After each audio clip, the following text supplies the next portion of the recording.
இயேசுவில் பிரியமானவர்களே, ஆண்டின் பொது காலம் 26ஆம் ஞாயிற்றுக்கிழமை வழிபாட்டில் நாம் பங்கெடுத்து கொண்டிருக்கிறோம்.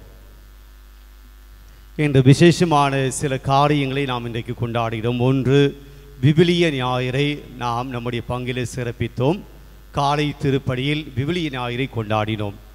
நீங்கள் ஆலயத்துக்கு உள்ளே வருகிற போது நிறைய பேர் கவனித்திருக்கலாம், நிறைய இறை வார்த்தைகள் அடங்கிய இந்த பதாதைகள், சார்ட்ஸ் எல்லாம் ஆலய வளாகத்திலே பொருத்தப்பட்டிருப்பதை நீங்கள் பார்த்திருக்கலாம். நம்முடைய பலிப்பீடத்துக்கு முன்பாக கூட இறை வார்த்தைகள் அடங்கிய இந்த சிறிய பதாதைகள் வைக்கப்பட்டிருப்பதை நீங்கள் காணலாம். விவிலிய ஞாயிறு கொண்டாடுகிறோம். அதற்காக இன்றைக்கு தியான பாடல் கூட இறை வார்த்தைகளை மையப்படுத்திய ஒரு தியான பாடல் பாடப்பட்டது. ரெண்டாவது, இன்றைக்கு செப்டம்பர் மாதம் 29ஆம் தேதி, இன்றைக்கு ஞாயிற்றுக்கிழமை வந்ததினால் நாம் அந்த விழாவை கொண்டாடவில்லை.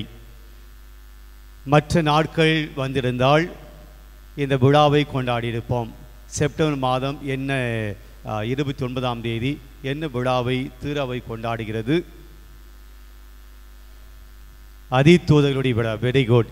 அதிதூதர்கள் யாரெல்லாம்? அதிதூதர்கள் மிக்கேல், கப்ரியேல், ரஃபேல், இவர்களுடைய விழாவை நாம் கொண்டாடுகிறோம்.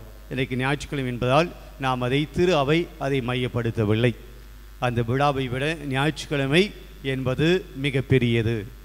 ஞாயிற்றுக்கிழமை திருப்பலி என்பது ஒவ்வொரு ஞாயிற்றுக்கிழமையிலும் நாம் ஆண்டவர் இயேசுடைய உயிர்ப்பின் பெருவிழாவை கொண்டாடுகிறோம். ஏன் அந்த ஃபீஸ்ட் நம்ம கொண்டாடலை?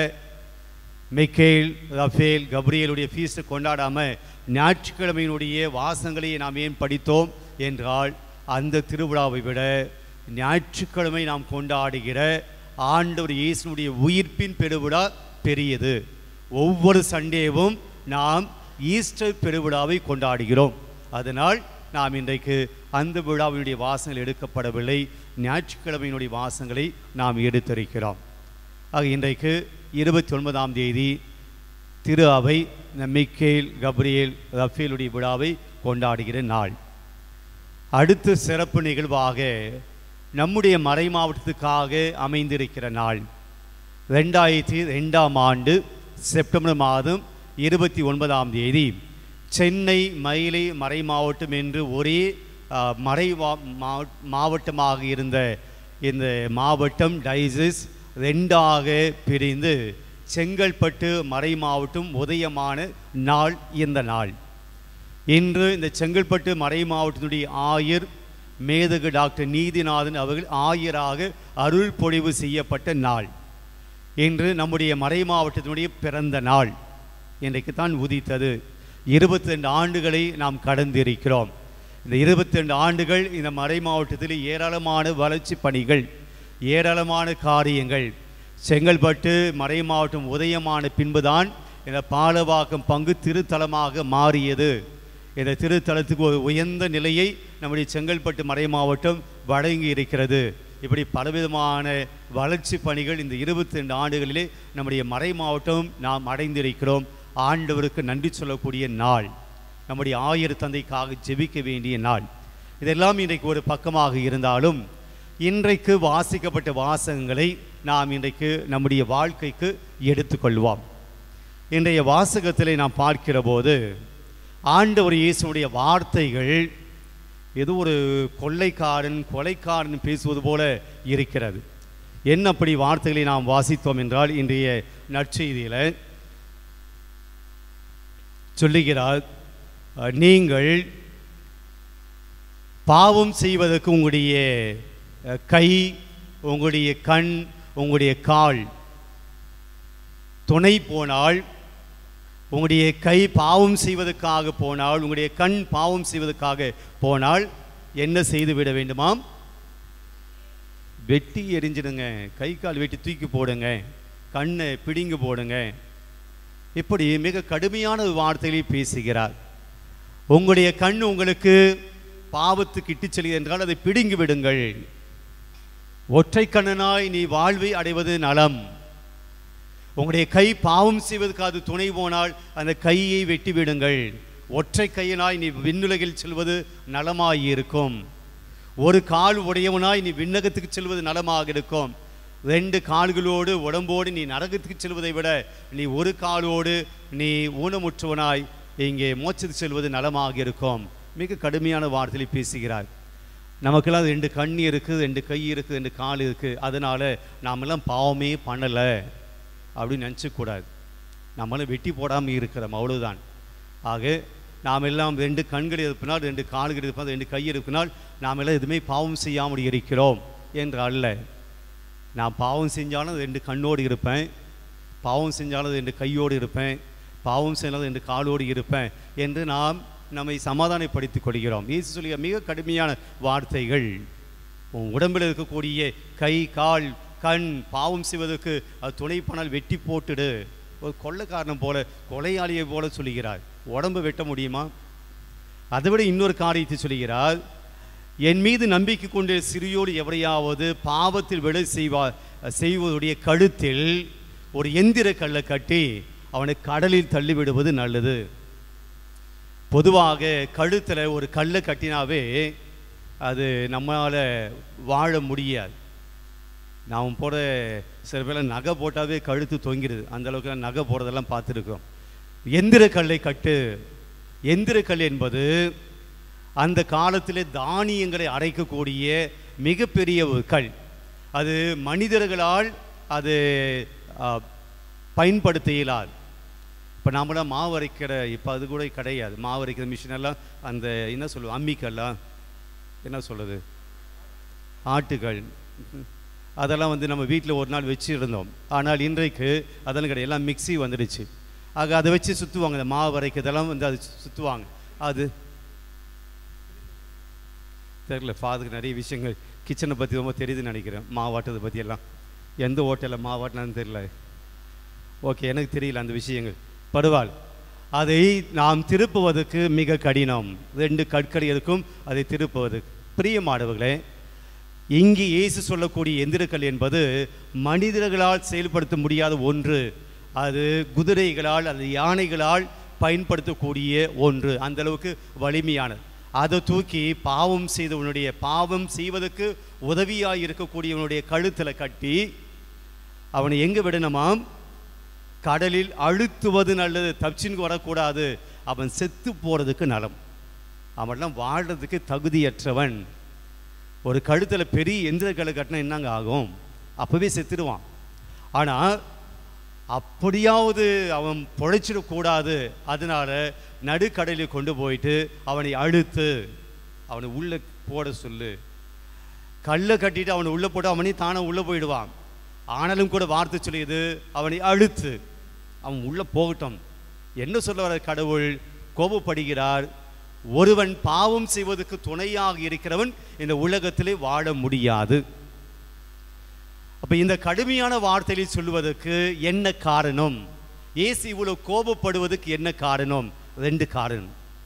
அதைத்தான் இன்று உங்களோடு பகிர்ந்து கொள்ள வருகிறேன். பிரியமானவர்களே, கையை வெட்டு, கண்ணை பிடுங்கு, காலை வெட்டு என்று இயேசு கோபமான வார்த்தையை சொல்லுவதற்கும், ஒருவனை கழுத்தில் எந்திரக்கல்லை கட்டி கடலில் தள்ளி அவனை சாகடி என்று சொல்வதற்கும் இயேசு இதை சொல்வதற்குண்டான காரணம் என்னவென்றால் 2 விஷயங்கள். ஒன்று, எங்கே நன்மை நடக்கிறதோ அந்த நன்மை நடைபெறாமல் இருக்க அது நன்மை நடந்து விடாமல் தடுக்கிறவர்களை ஆண்டவர் வெறுக்கிறார். முதல் செய்தி, நன்மை நடக்கக்கூடாது, நல்லது நடக்கக்கூடாது. இந்த உலகத்தில் யாருக்கும் நல்லது செஞ்சிடக்கூடாது. நல்லது செய்கிறவர்களை தடுக்கிறார்களே, நல்லது செய்கிற போது தடையாக இருக்கிறார்களே, நன்மை நடந்துவிடக்கூடாது என்பதிலே முட்டுக்கல்லாக இருக்கிறார்களே, தடைக்கல்லாக இருக்கிறார்களே, இவர்களை இறைவன் வெறுக்கிறார். அவர்கள் இந்த உலகத்திலே இருக்க வேண்டிய அவசியமில்லை என சொல்லுகிறார். ரொம்ப கடுமையான வார்த்தைங்க. இந்த உலகத்தில் நல்லது நடக்கக்கூடாதுன்னு சொல்லி பல சமயத்தில் நாம் கூட சில சமயத்தில் நடந்து கொள்கிறோம். நல்லது நடந்தால் நமக்கு பிடிக்க மாட்டேங்குது, நல்லது செய்ய விட மாட்டோம், அதை நாம் பின்பாக கவனிப்போம். ஆக முதல் காரணம், இயேசு இவ்வளவு கோபப்படுவதற்கு என்ன காரணம் என்றால், நன்மை செய்கிற போது அதை தடுக்கிறார்களே, நல்லது நடந்துவிடக்கூடாது என்பதிலே கவனமாக இருக்கிறார்களே, நல்லது செய்கிறவர்களுக்கு தொந்தரவாக இருக்கிறாங்களே, முட்டுக்கட்டையாக இருக்கிறார்களே, அவர்களை இறைவன் மிக வன்மையாக கண்டிக்கிறார். இரண்டாவது, இயேசு ஏன் இந்த அளவுக்கு கோபப்படுகிறார் என்றால், ஒருவர் பாவம் செய்வதற்கு, தீமை செய்வதற்கு துணையாக இருக்கிறார்கள். துணை போகிற போது அந்த துணையாக இருக்கிறவர்களை ஆண்டவர் வெறுக்கிறார். நல்லது செய்கிற போது தடுக்கிறவர்களுக்கும் ஆண்டவர் வெறுக்கிறார். பாவம் செய்வதற்கு துணை போகிறார்களே, பாவம் செய்வதற்கு அவர்கள் உந்து சக்தியாக இருக்கிறார்களே, ஒருவன் பாவம் செய்வதற்கு உதவியாக இருக்கிறார்களே, அவர்களையும் கூட இறைவன் மிக வன்மையாக கண்டிக்கிறார். அது ரொம்ப எளிமையாக சொல்ல வேண்டும் என்றால், நன்மை செய்கிறவர்களுக்கு தடையாக இருக்கிறவர்களையும், நல்ல வாழ்க்கை வாழ்ந்து கொண்டிருக்கிறவர்களை தீமையான வாழ்க்கைக்கு போங்க அப்படின்னு சொல்லி அவர்களை தீமையான வாழ்க்கை கொண்டு போகிறவர்களையும் இறைவன் வெறுக்கிறார். இதுதான் இன்னைக்கு இன்றைய முதல் வாசகத்திலும் நற்செய்தி வாசகத்திலும் நாம் வாசித்தோம். முதல் வாசகத்துக்கு நாம் செல்வோம். இந்த முதல் வாசகமானது என்னாகமம் புத்தகத்திலிருந்து நமக்கு எடுக்கப்பட்டிருக்கிறது. அந்த பகுதியில் என்ன நடந்தது? ஆண்டவர் மோயிசினிடம் ஒரு 70 பேரை 70 பேரை அவர் கூடாரத்துக்கு அழைத்து வர சொல்லுகிறார். கூடாரம் என்பது என்ன?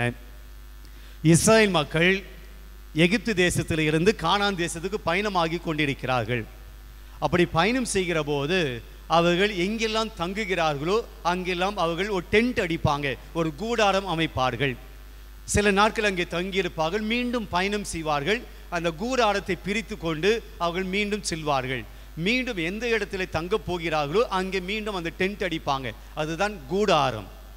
அப்போ ஒவ்வொரு ஃபேமிலிக்கும் அல்லது ஒவ்வொரு அவங்களுடைய குலம் அவருக்கு ஏற்ற போல அந்த இடத்தை அவர்கள் கூடாரம் அமைப்பார்கள். ஆக ஒவ்வொரு இடத்திலும் அவங்களுடைய குலத்துக்கு ஏற்ற போல கூடாரங்கள் அமைப்பதை அவர்கள் பாளையம் என சொல்லுவார்கள். அந்த ஏரியாவை பாளையம் என சொல்வார்கள். அவர்கள் தங்குகிற அந்த டென்ட்டை கூடாரம் என சொல்வார்கள். இப்போ மக்களோடு கடவுளும் பயணித்தார். அந்த இஸ்ரேல் மக்களோடு கடவுளும் அவள் உடன் சென்றார். எந்த விதத்திலே கடவுள் அவர்களோடு உடன் சென்றார் என்றால், உடன்படிக்கை பேழையின் வழியாக அவர்களோடு சென்றார். உடன்படிக்கை பேழை அதில் என்ன இருந்தது? நிறைய வாட்டி சொல்லி இருக்கிறோம். என்ன இருந்தது உடன்படிக்கை பேழையில்? 10 கட்டளை இருந்தது, மோயிசனுடைய கோழி இருந்தது, ஆரோனுடைய கோழி இருந்தது, பின்பாக மன்னா இருந்தது. இதை தான் அவங்க அந்த பெட்டிக்குள்ளே வச்சுட்டு அவங்க போகும்போதெல்லாம் ஆண்டவர் நம்மோடு பயணிக்கிறார், இது ஆண்டவர் கொடுத்த 10 கட்டளை, ஆண்டவர் கொடுத்த மன்னா, செங்கடலை பிரிக்க இந்த கோல் உதவியது, ஆண்டவருடைய பிரசனம் அதில் இருக்குன்னு சொல்லி இந்த நற்கனை பேழையை போல அவங்க உடன்படிக்கை பேழையை கொண்டு போனாங்க. இப்போ மக்களுக்கு டென்ட்டு போடுகிற போது இந்த உடன்படிக்கை பேழை வைப்பதற்கும் ஒரு டென்ட்டு போடுவாங்க. அந்த டென்ட்டுக்குள்ளே, அந்த கூடாரத்துக்குள்ளே மோயிசன் மட்டும்தான் போக வேண்டும், மற்ற யாரும் போகக்கூடாது. இப்போது மோயிசன் கிட்ட சொல்கிறாரு, 70 பேரை தேர்ந்தெடு, அவர்களை என்னுடைய கூடாரத்துக்கு வர சொல்லு, உன்னிடம் இருக்கக்கூடிய ஆவியை, என்னுடைய ஆவியை நான் அந்த 70 பேருக்கும் கொடுப்பேன் என்று சொல்லுகிறார். அப்போ மோயிசன் தேர்ந்தெடுக்கிறார், 70 பேரை தேர்ந்தெடுக்கிறார். அவர்கள் கூடாரத்துக்கு வர சொல்லுகிறார். 70 பேர் போனாங்களா அப்படின்னா 2 பேர் போகலை. ஒருவன் எல்தாது, இன்னொருத்தர் மேதாது அப்படின்னு சொல்லி 2 பேர் அவங்க பாளையத்தில் அவங்க தங்கக்கூடிய இடத்துல இருந்துட்டாங்க. 68 பேர் அங்கே போகிறார்கள். ஆண்டவர் மோயிசனுடைய ஆவி எடுத்து அவர்கள் மேல் கொடுக்கிறார். அப்போ அந்த ஆவி வந்த உடனே அவர்கள் இறை வார்த்தை போதிக்க தொடங்கினார்கள், இறை வார்த்தை பேச தொடங்கினாங்க. அப்போ இந்த 68 பேருக்கு ரொம்ப சந்தோஷம், ஆண்டோடைய ஆவி எங்கள் மேலே வந்துச்சு, நாங்கள் இறைவா குறைக்கக்கூடிய ஆற்றலை பெற்றோம் அப்படி நினைச்சு எல்லாத்தையும் முடிச்சுட்டு வெளியே வருகிற போது இந்த 2 பேர் இருந்தாங்களே பாளையத்துக்குள்ள கூடாரத்துக்கு போகாம, இந்த 2 பேர் அங்கே இறைவாக்கை உரைத்து கொண்டிருக்கிறார்கள். இப்போ யோசுவா அந்த 68 பேரில் ஒருத்தர் மோயிசுகிட்ட வந்து சொல்றாரு, அவங்க 2 பேர் வரவே இல்லை, கூடாரத்துக்கு வரலை, உம்முடைய ஆவி எடுத்து அவங்க மேலே பொழியப்படவே இல்லை, ஆனால் அவங்க இறைவாக்கியை போதித்து கொண்டிருக்கிறாங்க, அது எப்படி நடக்கும்? ஆண்டவருடைய ஆவியை மோயிசன் உங்க மேலே இருந்த ஆவியை எங்க மேலே தானே கொடுத்தாரு, எங்க கூட வராத 2 பேர் எப்படி இறைவாக்கு உரைக்க முடியும் என்று யோசுவா மோயிசனுக்கு வந்து கம்ப்ளைண்ட் பண்றாரு. அப்போ மோயிசன் அந்த யோசுவா பார்த்து சொல்றாரு, உனக்கு என்ன பொறாமையா? அவங்க 2 பேர் இறைவாக்கு உரைக்கிறதை நினைச்சு உனக்கு என்ன பொறாமை? கடவுள் தான் அழைத்த மக்களை எல்லாம் இறைவாக்கு உரைக்க வேண்டும் என்று ஆண்டவர் விரும்புகிற போது நீயும் நானும் என்ன சொல்ல முடியும்? அதை பார்த்து ஏன் பொறாமைப்படுற? அவங்க 2 பேர் இறைவாக்கு உரைக்கான கடவுளுடைய வார்த்தை தானே சொல்றாங்க, ஏன் பொறாமைப்படுகிறாய் என்று யோசுவாவை மோயிசன் கண்டிப்பது தான் இன்றைக்கு முதல் வாசகம். அப்போ பாருங்க, இந்த 2 பேர் இறைவாக்கு உரைக்கிற போது யோசுவா என்ன சொல்றாரு? அவங்க இறைவாக்கு உரைக்க எல்லாங்க தான் இருக்கீங்களா? இறைவாக்கு உரைக்க கூடாது. இறைவாக்கு உரைக்கிறது பாவம் ஒன்றும் கிடையாது. இறைவாக்கு உரைப்பது கடவுளுடைய வார்த்தையை சொல்றாங்களே, அது நல்லது தானே, நன்மையானது என்ன செய்யறாங்க. ஆனால் யோசுவா சொல்றாரு அவங்க செய்யக்கூடாது, அவங்களை தடுக்கணும். மோயிசை நீங்க போய் தடுங்க. ஆக எங்கே நன்மை நடைபெறுகிறதோ அங்கே அந்த நன்மை நடைபெறக்கூடாது என்று யோசுவா தடுக்க பார்த்தார், முட்டுக்கட்டை போட பார்க்கிறார்.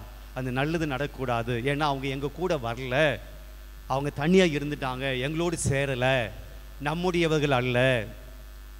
தடுக்கிறார், யோசுவா தடுக்கிறார். இது முதல் வாசகத்தில். நற்செய்தி வாசல் என்ன நடந்தது? யோவான் வந்து இயேசுகிட்ட சொல்றார், ஆண்டவரே, நம்மை சேராதவன் ஒருவர் பேய்களை ஓட்டி கொண்டிருக்கிறார். சும்மாவோட ஓட்டல, உங்க பேரை சொல்லி பேய் ஓட்டுகிறார். அவர் நம்மை சாராதவர், அதனால நாங்கள் அவனை தடுக்க பார்த்தோம் என்று சொல்கிறார். பாருங்க, பேய் ஓட்டுறது வந்து ஒரு நல்ல காரியம். பேய் பிடித்தவனை சுகப்படுத்தி கொண்டிருக்கிறார் ஒருவர். ஆனால் யோவான் சீடருடைய மனநிலையை பாருங்க. இயேசுவோடு இருந்தவங்க, இயேசுவோடு இருக்கிறவங்க, அவருடைய மனநிலை பாருங்க.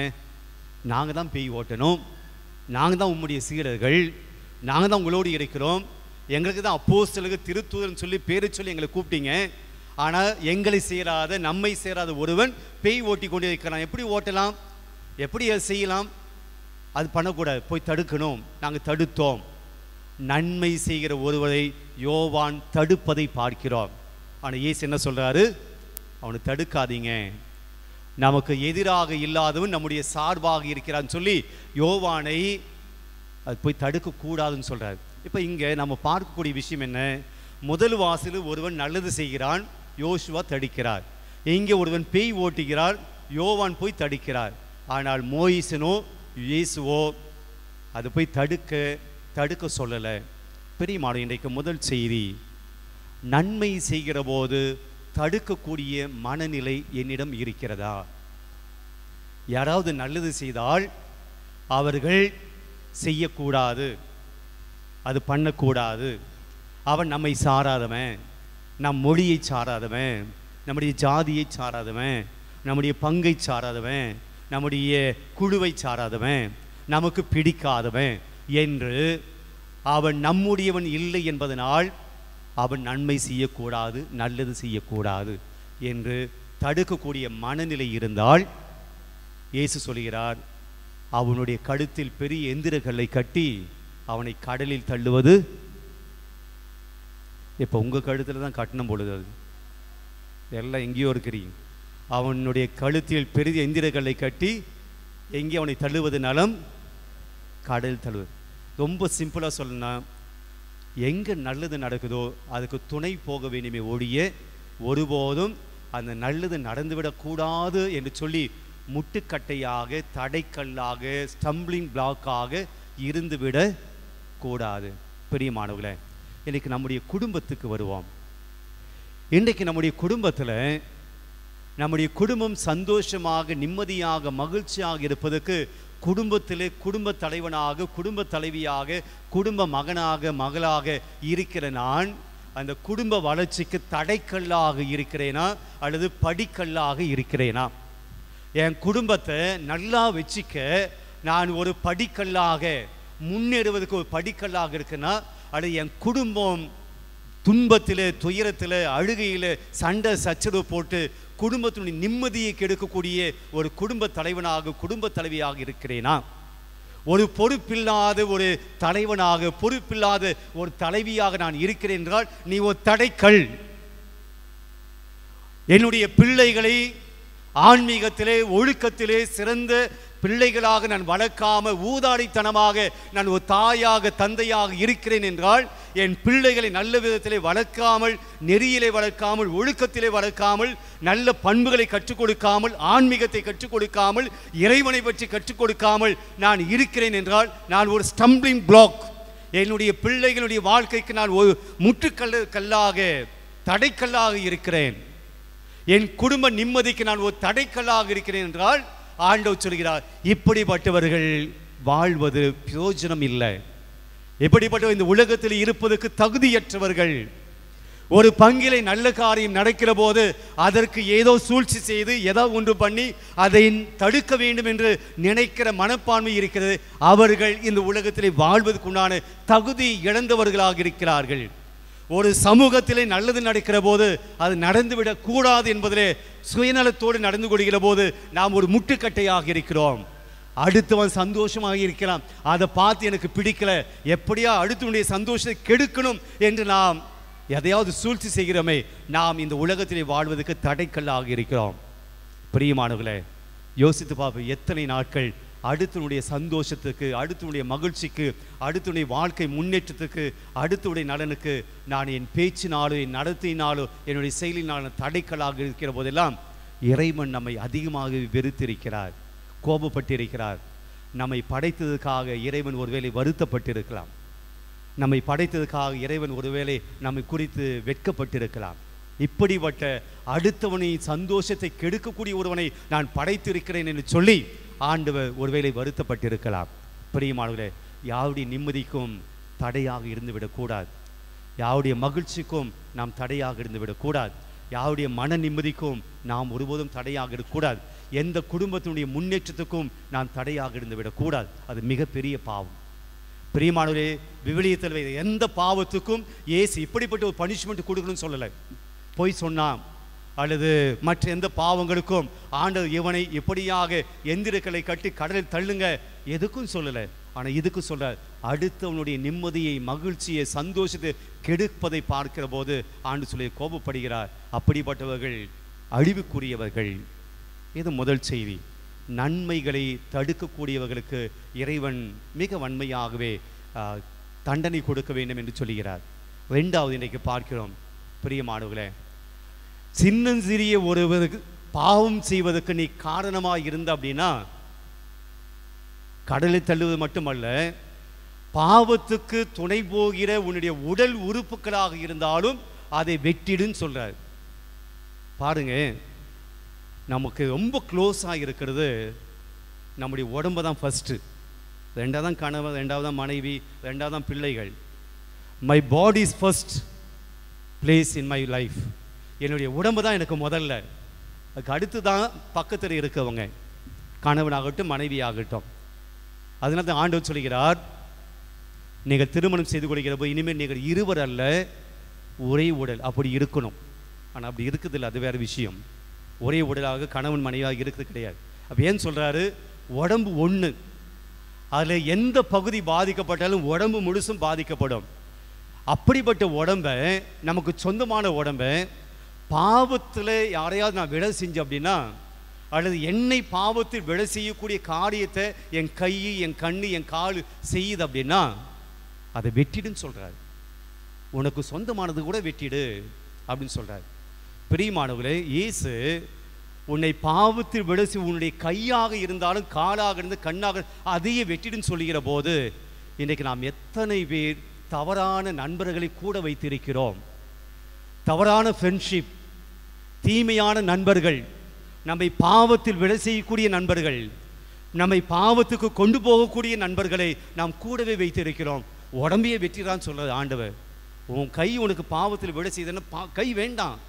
ஆனால் நாம் என்ன செய்கிறோம், நம்மை பாவத்தில் விட செய்யக்கூடிய நண்பர்களை, பாவத்தில் விட செய்யக்கூடிய நபர்களை எல்லாம் நாம் கூட வைத்திருக்கிறோம். அவர்களை என்னுடைய வாழ்க்கைக்கு தேவையான வைத்திருக்கிறோம். இயேசு சொல்ல, பாவம் செய்யணும் உடம்பே வேணான்னு சொல்கிறாரு. நாம் பாவத்தை நம்மை கெட்ட வழியில், பாவ வழியில் கொண்டு போகிறவர்களெல்லாம் நம்முடைய நண்பர்கள், சகோதரர்கள், நமக்கு தேவையானது சொல்லி இந்த நட்பை எல்லாம் வைத்திருக்கிறோம். எத்தனை நண்பர்கள் உங்களுடைய வாழ்க்கைக்கு நல்லதை சொல்லிக் கொடுக்கிற, உங்களை நல்வழிப்படுத்துகிற நண்பர்களை வைத்திருக்கிறீர்கள்? எத்தனை பேர் உங்களை பாவத்துக்கு கொண்டு போகக்கூடிய நண்பர்களை வைத்திருக்கிறீர்கள்? இவர்களை விட்டு விலகி வர முடியுமா? அவன் என் ஃப்ரெண்டு, எப்படி விட்டுட்டு வர்றது? அவன் க்ளோஸ் ஃப்ரெண்டு, 20 வருஷம் ஃப்ரெண்டு, 50 வருஷம் ஃப்ரெண்டு, 10 வருஷம் ஃப்ரெண்டு, எப்படி விட்டுட்டு வர்றது? விட்டுட்டு தான் வரணும். ஏன்னா அவன் உன்னை பாவத்தில் விட செய்கிறான், உன்னை நரகத்துக்கு கொண்டு போகிறான். உன் கையை வெட்டு அப்படின்னு சொல்லியிருக்காரு, காலை வெட்டிடுன்னு சொல்கிறாரு. ஆனால் நாம் நம்முடைய தீய நண்பர்களை விட்டுவிட நம்மளால் வர முடியல. நம்மை கெட்ட வழிக்கு கொண்டு போகிற பழக்க வழக்கங்களை விட்டுட்டு வர முடியல. என்னை எப்போதுமே என்னுடைய நேரத்தை வீணடிக்கக்கூடிய என்னுடைய மொபைலை விட்டுட்டு வெளியே வர முடியல.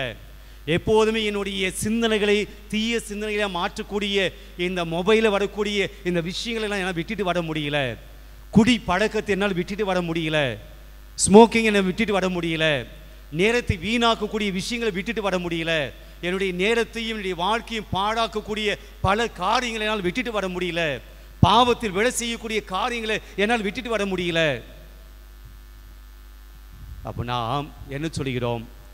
நான் நரகத்தில் போனாலும் பரவாயில்லை, என் தீய நண்பர்களையும் தீய பழக்க வழக்கங்களையும் என்னால் விட்டுட்டு வர முடியாது என்று சொல்லி நாம் வாழ்ந்து கொண்டிருக்கிறோம். பிரியமானவர்களே, ஆண்டு சொல்கிறார், உன்னுடைய உடலில் ஊனமாயிருப்பதை விட நீ பாவியாயிருப்பது மோசமானதுன்னு சொல்கிறார். நீ ஊனமாயிருப்பதை விட நீ கெட்டவனாயிருப்பது மோசம்னு சொல்கிறார். நீ பாவியாயிருப்பதை விட நீ ஊனமாக இருந்து நீ மோட்சத்தில் வாழ்வை பெற்றுக்கொள்ள நல்லதுன்னு சொல்கிறார். இதை பற்றிலாம் நமக்கு கவலை இல்லை. அந்த உலகத்தில் ஜாலியாக இருப்போம், சந்தோஷமாக இருப்போம், நிம்மதியாக இருந்துட்டு போவோம் என்று வாழ்ந்து கொண்டிருக்கிறோம்.